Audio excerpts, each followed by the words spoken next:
زیبا کہوں تجھے لیکن رضا نے خط میں سکون اس پہ کر دیا خالق کا بندہ خلق کا آقا کہوں تجھے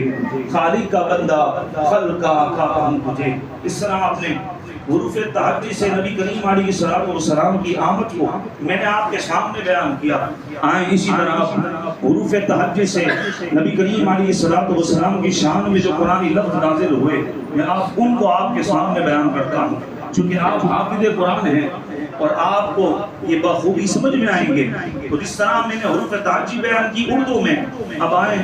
قرآن کے الفاظوں سے حروف تہجی کو بیان کرنا چاہتا ہوں۔ سمجھ میں آئے تو سبحان اللہ کی صلوات کو بلند کیجئے گا کہ نبی کریم علیہ السلام کی شان یہ ہے کہ آپ الف سے انا اعطیناک الکوثر، الف سے انا اعطیناک الکوثر ہیں، با سے بشیرا و نذیرا ہیں، تا سے تلک الرسل فضلنا بعضهم علی بعض ہیں، سا سے ثم اورثنا الکتاب الذین اصطفینا من عبادنا ہیں، جیم سے جاہدوا فی اللہ ہیں، ہا سے حولہ لنریہ من آیاتنا ہیں، خاص خاتم النبیین ہیں، دار سے داعیا الی اللہ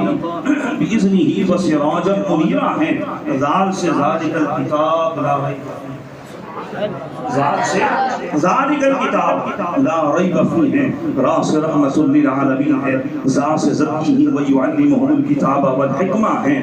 اور سین سے سراجا منیرا ہیں، اور شین سے شاہدا ومبشرا ونذیرا ہیں، اور صاد سے صلو علیہ وسلم تسلیما، سبحان اللہ، صاد سے صلو علیہ وسلم تسلیما ہیں، طا سے ضیاء و ذکر مبینہ ہیں، طا سے طٰہٰ کے حامل ہیں، طٰہٰ ما انزلنا علیک القرآن لتشقى، ظا سے ظاہر و باطن ہیں، عین سے عزیز علیہ ما عنتم حریص علیکم بالمؤمنین رؤوف الرحیم۔